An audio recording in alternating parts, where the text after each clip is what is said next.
আসসালামু আলাইকুম, স্বাগত জানাচ্ছি আরটিভির রাতের সংবাদে। আপনাদের সঙ্গে আছি আমি কামরুন হারবি।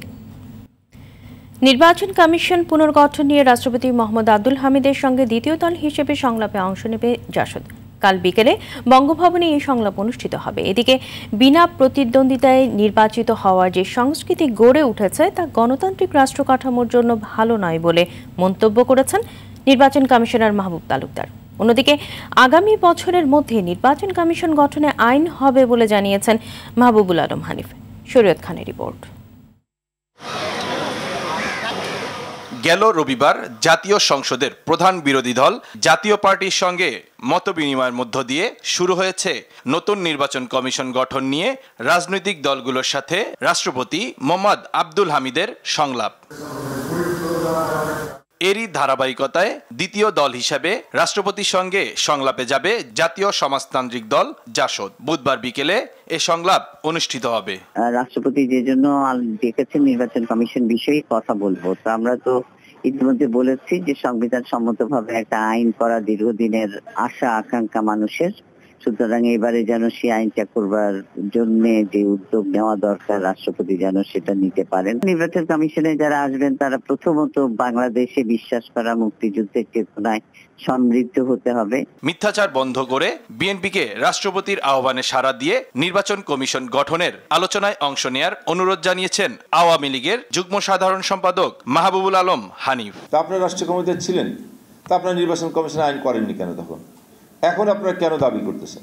আমরা অতীতেও কেউ আইন করে নাই, আমরা আইন করার উদ্যোগ নিয়েছি, প্রক্রিয়া চলছে। আমরা আশা করি আগামী বছরের মধ্যে আমরা নির্বাচন কমিশন আইনটা গঠন করতে পারবো। আমরা অনুরোধ করব এই ধরনের মিথ্যাচার বিভ্রান্তি বন্ধ করে আপনারা মহামান্য রাষ্ট্রপতির আহ্বানে সাড়া দিন, আপনাদের কথাবার্তা মতামত সেখানে আপনারা পেশ করুন। নির্বাচন প্রক্রিয়ায় পরিবর্তন করে হলেও বিনা প্রতিদ্বন্দ্বিতায় নির্বাচিত হওয়ার সংস্কৃতি থেকে বেরিয়ে আসার আহ্বান জানিয়েছেন নির্বাচন কমিশনার মাহবুব তালুকদার। একটা গণতান্ত্রিক রাষ্ট্র কাঠামোতে এই যে বিনা প্রতিদ্বন্দ্বিতায় নির্বাচনকে উৎসাহিত করা এটা বোধহয় সম্ভব নয়, সমীচীন নয়। ইউনিয়ন পরিষদ নির্বাচন বিষয়ক আইন শৃঙ্খলা সভা শেষে সাংবাদিকদের এ কথা বলেন তিনি। আমার অনুভূতি একরকম, আমার আরো চারজন। শরীয়ত খান, আরটিভি, ঢাকা। দেশের রাজনীতিতে নতুন সংকট তৈরিতে ব্যস্ত বিএনপি। তারা এখন মুক্তিযুদ্ধ নিয়ে বাটপাড়ি ও মিথ্যাচার করছে বলে অভিযোগ করেছেন নৌপরিবহন প্রতিমন্ত্রী খালিদ মাহমুদ চৌধুরী। বিকেলে দিনাজপুরে মুজিব বর্ষ ও স্বাধীনতা সুবর্ণ জয়ন্তী উপলক্ষে শিল্পকলা একাডেমির আয়োজনে জোনাকি পোকার গান অনুষ্ঠানের প্রধান অতিথির বক্তব্যে এসব কথা বলেন তিনি। মন্ত্রী বলেন, বঙ্গবন্ধুর স্বপ্নের সোনার বাংলাদেশ আজ উন্নয়নশীল দেশের কাতারে। নতুন প্রজন্মের হাত ধরে বাংলাদেশ এগিয়ে যাচ্ছে বলেও মন্তব্য করেন তিনি।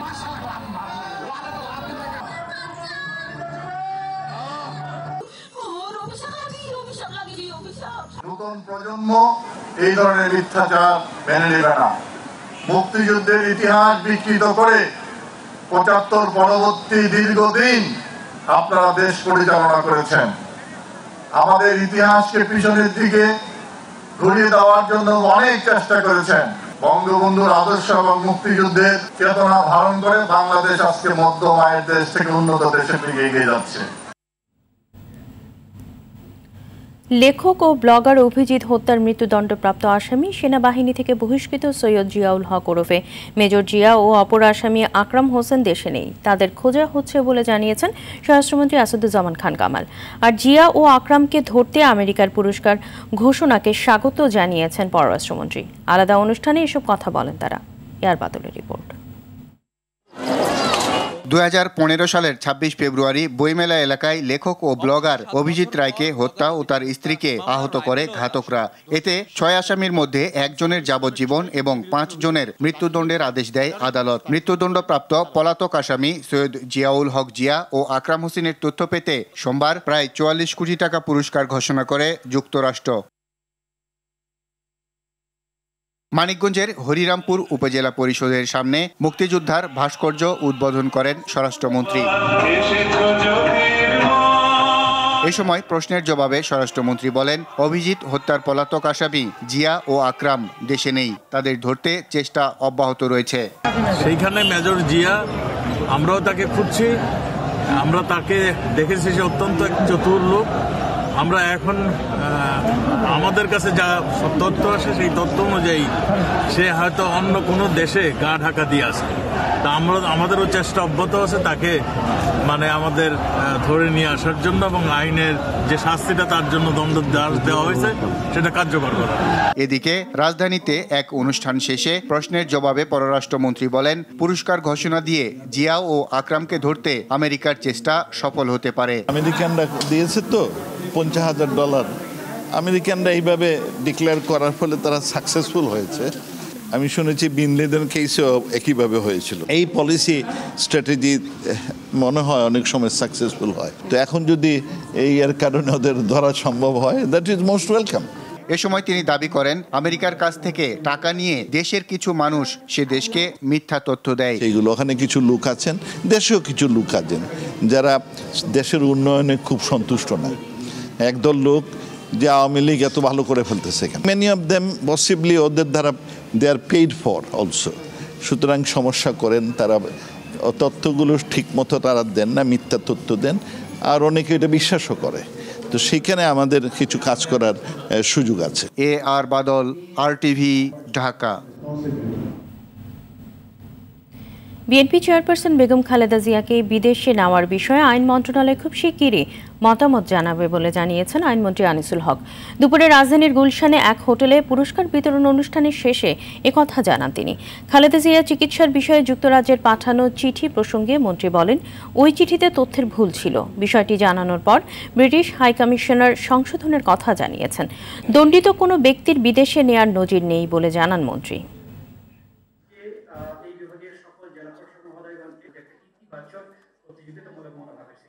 এটা আইনের দিক দিয়ে দেখতে হবে।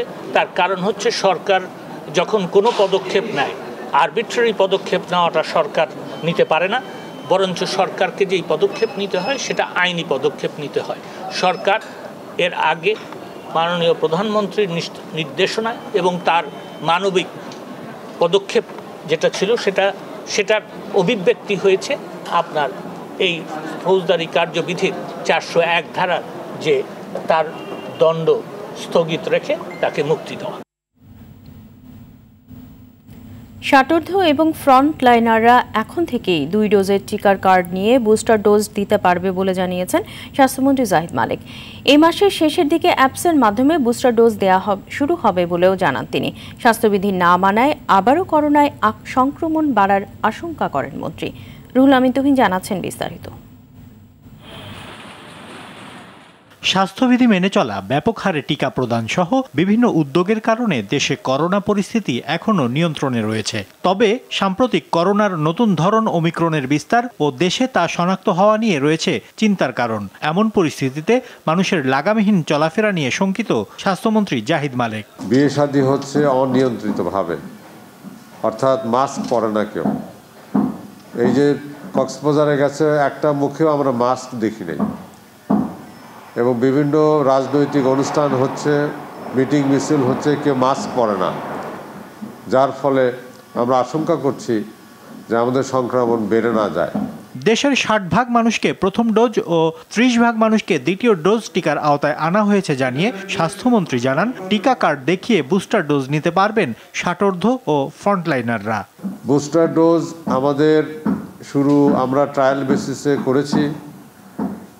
সব জায়গায় দিতে হলে পরে আমাদের সুরক্ষা অ্যাপসকে কিছু সংশোধন, কিছু আপডেটের প্রয়োজন রয়েছে। সেটার অনুরোধ আমরা জানিয়েছি ICT মন্ত্রণালয়কে। তারা কাজ করছে ওটার উপরে, আমাদেরকে জানিয়েছে যে মাসের শেষের দিকে তারা কাজটা সম্পন্ন করতে পারবেন। সম্পন্ন করার পরেই আমাদের বুস্টার ডোজের কার্যক্রম পূর্ণ গতি লাভ করবে। সারা দেশে মানুষ যাতে আগের মতো স্বাস্থ্যবিধি মেনে চলে, এজন্য জেলা প্রশাসক এবং সিভিল সার্জনদের চিঠি দেওয়া হয়েছে কোভিড নিয়ন্ত্রণে। এছাড়াও বিশ্বের বিভিন্ন দেশে করোনা ভাইরাসের নতুন ধরন ওমিক্রন দ্রুত ছড়াতে থাকায় দেশেও বড়দিন আর ইংরেজি নববর্ষের উৎসব ঘিরে উদযাপনে লাগাম টানতে বলেছে স্বরাষ্ট্র মন্ত্রণালয়। উৎসবের আয়োজন সীমিত করার নির্দেশনা দিয়ে একটি চিঠি দেওয়া হয়েছে। রুহুল আমিন তুহিন, RTV, ঢাকা। রাজধানীর মিরপুর থেকে সংঘবদ্ধ মানব পাচার চক্রের মূল হোতা সহ 2 সহযোগীকে গ্রেপ্তার করেছে র্যাব। রেজাউল হক, নিরঞ্জন পাল, মোহাম্মদ বুলবুল আহমেদ মল্লিককে গ্রেপ্তারের পাশাপাশি ভুয়া পাসপোর্ট, নকল ভিসা ও দলিল দস্তাবেজ উদ্ধার করা হয়। মূলত অস্ট্রেলিয়া ও ইউরোপে চাকরি দেওয়ার কথা বলে ভারতে নিয়ে টর্চার করে টাকা হাতিয়ে নেওয়াই ছিল এই চক্রের মূল কাজ। সাকিবুর রহমান জানাচ্ছেন এর বিস্তারিত। প্রথমে অস্ট্রেলিয়া ও ইউরোপের বিভিন্ন দেশে চাকরির প্রলোভন, তারপর ভারত থেকে ভিসা করানো হবে এমন কথা বলে নেওয়া হতো কলকাতা অথবা দিল্লিতে। তারপর টর্চার সেলে নির্যাতন করে টাকা আদায় করাই ছিল মানব পাচার চক্রের কাজ। ভুক্তভোগীরা বলছেন, প্রথমে অস্ট্রেলিয়াতে চাকরির কথা বলে 8 লাখ টাকা নেয় চক্রটি, পরে কলকাতায় নিয়ে অমানসিক নির্যাতন করে আদায় করে আরো 6 লাখ টাকা। 6 লক্ষ টাকা নেওয়ার পরে দেখতেছি যে ওই টাকাই যাইতেছে, যে আমার কোনো কাজ হইতেছে না। পরে আমি ওই জায়গাতে 6 মাস পর পলাই আসছি, কিন্তু আমার ভাগনা ওই জায়গায় এখনো আছে। শুধু চাকরির প্রলোভন নয়, উচ্চশিক্ষার জন্য লন্ডনে নিয়ে ব্যারিস্টারি পড়ার কথা বলেও হাতিয়ে নিয়েছে অর্থ। বলছে যে 50,000 টাকা আগে দাও, পরে ইন্ডিয়া নিয়ে ভিসা টিসা কইরা লন্ডনে পাঠিয়ে দিব। এই চক্রের মূল হোতাসহ 3 জনকে গ্রেফতার করে র্যাব বলছে, পর্তুগাল, মাল্টা সহ কয়েকটি দেশে নেয়ার কথা বলে ভারতে নিয়ে নির্যাতন করাই ছিল এদের মূল কাজ। মধ্যপ্রাচ্য ভিত্তিক বা মালয়েশিয়া ভিত্তিক মানব পাচারের মতো না, তারা কিন্তু একজনের কাছ থেকে কমপক্ষে 20 লাখ টাকা বা 20 লাখ টাকার উপরে টাকা নেয়। শুধু বাংলাদেশ নয়, ভারতেও আছে এই চক্রের সদস্য। দিল্লি ও কলকাতায় টর্চার সেল রয়েছে বলে জানায় র্যাব। ইন্ডিয়াতে কলকাতায় এবং দিল্লিতে 2টি সেফ হাউজের কথা আমরা জানতে পেরেছি এবং আমরা কিছু নামও পেয়েছি। এই সেফ হাউসগুলোতে তাদেরকে রাখা হয় এবং টর্চার সেলে তাদেরকে অত্যাচার নির্যাতন করা হয় এবং খাবার দেওয়া হয় না। এখনো কলকাতার টর্চার সেলে 20 থেকে 30 জন বাংলাদেশি বন্দী আছে। তাদের উদ্ধারে দ্রুত ব্যবস্থা নেওয়া হচ্ছে বলেও জানানো হয় ব্রিফিংয়ে। সাকিবুর রহমান, RTV, ঢাকা। টিকিট কালোবাজারিদের হাতে রেলের নিয়ন্ত্রণ। প্রায় সব স্টেশন থেকেই উঠে টিকিট ছাড়া যাত্রী। কালেকশনে থাকেন চালক, গার্ড, টিটি থেকে শুরু করে রেলের পরিচালকও। রেলওয়ে শ্রমিক লীগের সাধারণ সম্পাদক হাবিবুর রহমান জানান, অবৈধ টাকার ভাগ যাচ্ছে উপর মহলেও। যোগাযোগের অন্যতম সেবা খাতের হালচাল নিয়ে আশিকুল আলমের ধারাবাহিক প্রতিবেদনের আজ দেখুন 3য় পর্ব। ক্যামেরায় ছিলেন সুমন দে। আখাউড়া স্টেশন থেকে কমলাপুরের উদ্দেশ্যে সন্ধ্যা 7:10 ছেড়ে আসে মহানগর ঘুদুলি। বগির দায়িত্বে সোহেল রানা। টিকিট ছাড়া 3 যাত্রীকে ট্রেনে উঠিয়ে টাকা নিয়েছেন 700। নামাজের জায়গাও যাত্রীতে ঠাসা। RTV টিমের কাছে অনিয়মের নানা চিত্র তুলে ধরেন যাত্রীরা। টিটির ভয় দেখায়, বিভিন্ন রকমের লোকের প্রশাসনিক ভয় দেখায়। 200 টাকা যাকে যেভাবে পাচ্ছে সেভাবে হাতায় নিয়ে দিতেছে। আমি চিটাগং থেকে আসছি। চিটাগং থেকে ঢাকায় চলে আসছেন? হ্যাঁ হ্যাঁ, টিকিট ছাড়া? হ্যাঁ, টিকিট ছাড়াই আসছি। কত নিছে? 400 টাকা নিছে। কে নিছে টাকাটা? টাকাটা নিছে টিটি ভাই নিছে। লোকাল বাসের মতো যাত্রী তুলে, এই ভাই কোন জায়গায় যাবেন, আসেন। যাবেন না কি করবেন? কয় সিট নাই, কোনো সমস্যা নাই, আপনারা আসেন, ব্যবস্থা করে দিব। সব কর্মীর একই রকম ড্রেস আর মুখে মাস্ক থাকায় সোহেল রানাকে খুঁজে পেতে বেগ পেতে হলো। এক পর্যায়ে তার সন্ধান পেলে অনিয়মের বিষয়ে জানতে চাওয়া মাত্রই শুরু হয় বাকবিতণ্ডা। টাকা নেই আমি স্যার, কে নিছে আমি দেখাইতেছি। যান যান, কে নিতেছে দেখাইতেছেন। আলামিন স্যার। আলামিন স্যার। আমার নাম সোহেল রানা। সোহেল রানা জানান, অবৈধ আয়ের টাকা ট্রেনেই ভাগ বাটোয়ারা হয়। অঙ্কটাও খুব সহজেই মিলিয়ে দেন এই কর্মী। টিটি স্যার 250 টাকা নিছে, গার্ড সাহেব নিছে 100 টাকা স্যার। আর আমার জি স্যার, আর হলো 100। জি, আর বসে নিছে স্যার 60 টাকা স্যার। বস কে? জি, আমাদের শ্রদ্ধেয় বস স্যার। ওই ছোট বসও নিছে? জি জি। কত টাকা করে নেন? না, আমি এসব করি না, আমি তো খাবার গাড়ি লোক স্যার। এসব করেন না মানে? এই যে আপনার সাথে লোক, এই যারা টিকিট না কাটছে সবাই তাদের টাকা নেয়। আমি কোনো টাকা নিই নাই স্যার। আপনি কেটা নিছে? কেটা বলছে?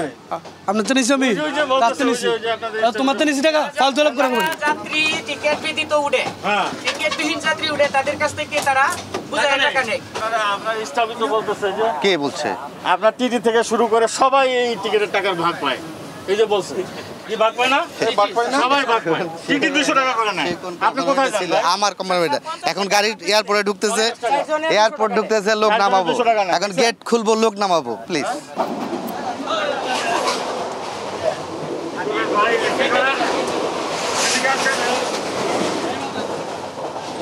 কি করছিলেন ভাই? না, ওই যে না টিকিট নিতে পারে নাই, টাকা নাই বলে। হ্যাঁ, বললাম যে এক সাইডে যা দাঁড়াও। এই যে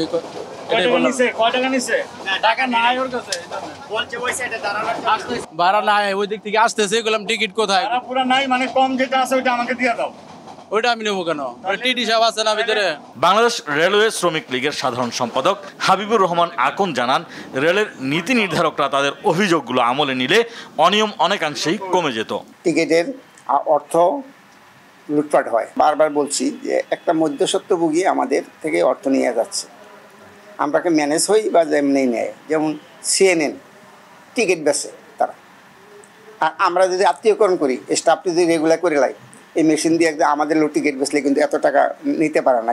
মিডিয়ার সামনে সত্য বললে ঊর্ধ্বতন কর্তা ব্যক্তিদের রোষানলে পড়তে হয় বলেও জানান রেলের দায়িত্বরত কর্মীরা। আশিকুল আলম, RTV, ঢাকা। এখন থেকে মালয়েশিয়া যেতে কেবল বাংলাদেশ অংশের খরচ দিতে হবে কর্মীকে, আর যাওয়া আসার বিমান ভাড়া সহ মালয়েশিয়া অংশের সকল খরচ দেবে নিয়োগদাতা। ফলে একেবারেই কম খরচে দেশটিতে যাওয়ার সুযোগ সৃষ্টি হচ্ছে বলে জানিয়েছেন প্রবাসী কল্যাণ ও বৈদেশিক কর্মসংস্থান মন্ত্রী ইমরান আহমেদ। জানুয়ারি থেকে মালয়েশিয়ায় কর্মী পাঠানোর আশা মন্ত্রীর, তবে মন্ত্রণালয়ের আনুষ্ঠানিক ঘোষণার আগে কারোর সঙ্গে লেনদেন না করার আহ্বান প্রবাসী কল্যাণ সচিবের। বিস্তারিত জানাচ্ছেন মাদির রহমান রুবেল।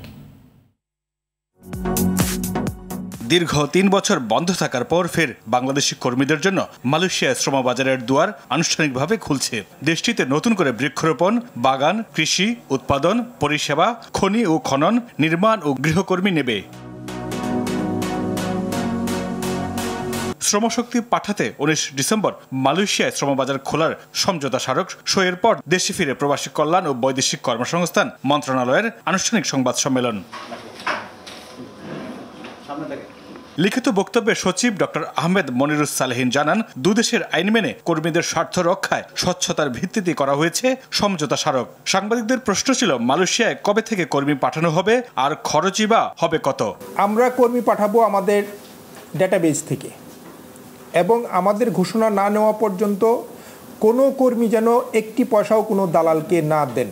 অতীতে আনফর্চুনেটলি যে এমপ্লয়ার দেওয়ার কথা ছিল, বাট এটা কিন্তু আমাদের শ্রমিক ভাইদেরকে দিতে হয়েছে, যার জন্য 1,65,000-তে গেছে। আমি আশা করতেছি যে এর চেয়ে অনেক অনেক কম থাকবে। আমাদের রিক্রুটিং এজেন্সি চার্জ যদি হয়, এই সাইডে যা হয় ওটা কিন্তু আমাদের শ্রমিকের উপরে পড়বে। এবার মালয়েশিয়ার শ্রমবাজারে কর্মী পাঠাতে দেশে থাকছে না কোনো সিন্ডিকেট। নিয়োগদাতা ও মালয়েশিয়ার রিক্রুটিং এজেন্সির সঙ্গে যোগাযোগের ভিত্তিতে বাংলাদেশি ব্যবসায়ীরা কর্মী পাঠাতে পারবেন। কে কি করবে কি করবে না, আমার কমিটমেন্ট হলো আমার এই সাইডে মানে বাংলাদেশ সাইডে যে যার দায়িত্ব আমার উপরে, এখানে কিন্তু আমি কিন্তু কোনো ওই গ্রুপিং বা ওটা করতে দেব না। সরকারের বিধি অনুযায়ী বাংলাদেশি এজেন্ট বেছে নেবেন। এই বিষয়ে মালয়েশিয়া সরকার স্বচ্ছতা ও ন্যায্যতা নিশ্চিত করবে বলে সমঝোতা স্মারকে সুস্পষ্টভাবে উল্লেখ করা হয়েছে। তবে কম খরচে মালয়েশিয়া যেতে কর্মীদের সচেতন হওয়ার কথা বললেন সংশ্লিষ্টরা। মাইদুর রহমান রুবেল, RTV, ঢাকা। বিসিবির ক্রিকেট অপারেশনসের দায়িত্ব ছাড়ছেন পরিচালক আকরাম খান। একদিন আগেই বিষয়টি ফেসবুকে জানিয়েছিলেন স্ত্রী সাবিনা আকরাম। এবার সাংবাদিকদের সামনে হাজির হয়ে আকরাম বললেন, পারিবারিক কারণে এমন সিদ্ধান্ত নিয়েছেন তিনি। জানালেন, বোর্ড প্রধান নাজমুল হাসান পাপনের সঙ্গে আলোচনা করে বিস্তারিত জানাবেন তিনি। সিদ্ধান্ত নিয়েছে আমার ব্যাপারে, যেহেতু আমি গত 8 বছর ছিলাম, তো এটা আমরা আমাদের মাননীয় বলতেছেন আমার যে গার্জিয়ান, যেটা গত 8 বছর মনে করেন যার থেকে আমি সবচেয়ে বেশি হেল্প পেয়েছি কাজের জন্য। যতগুলো খারাপ ভালো সময় গিয়েছে সবসময় আমার সাথে ছিল, তো ওনার সাথে আমি আলাপ করে আমি হয়তো কালকের মধ্যে আপনাদেরকে আমার ডিসিশনটা জানিয়ে দেব। 11 দিনের লম্বা কোয়ারেন্টাইন শেষে অনুশীলনে ফিরেছে বাংলাদেশ ক্রিকেট দল। নিউজিল্যান্ডে 2 ম্যাচের টেস্ট সিরিজ শুরু হবে 1 জানুয়ারি। তার আগে প্রথমবারের মতো প্রস্তুতি নিয়েছে টাইগাররা। স্পিন কোচ রঙ্গনা হেরাথের করোনা পজিটিভ হলে কোয়ারেন্টাইনের সময় বেড়ে যায় সফরকারীদের। প্রথম দিনের অনুশীলন খুব একটা কঠিন না হলেও হেড কোচ রাসেল ডোমিঙ্গো জানিয়েছেন, ধীরে ধীরে বাড়বে অনুশীলনের কঠোরতা।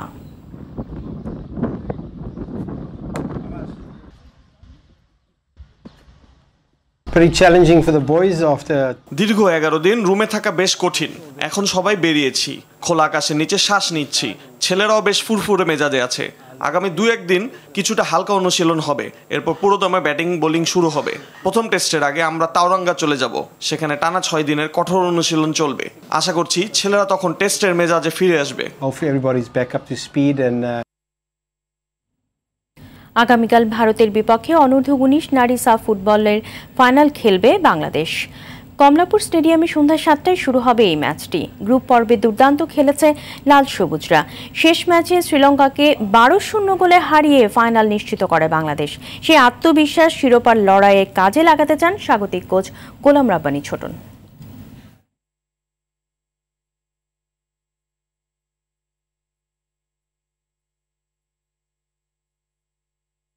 মেয়েরা যে ফুটবলটা খেলে আসছে ম্যাচ বাই ম্যাচ, সেই ধারাবাহিকতা অব্যাহত রাখবে এবং ফাইনাল ম্যাচে সেটার আরো উন্নতি ঘটাবে এবং আমরা ইনশাল্লাহ জয় নিয়ে মারতে।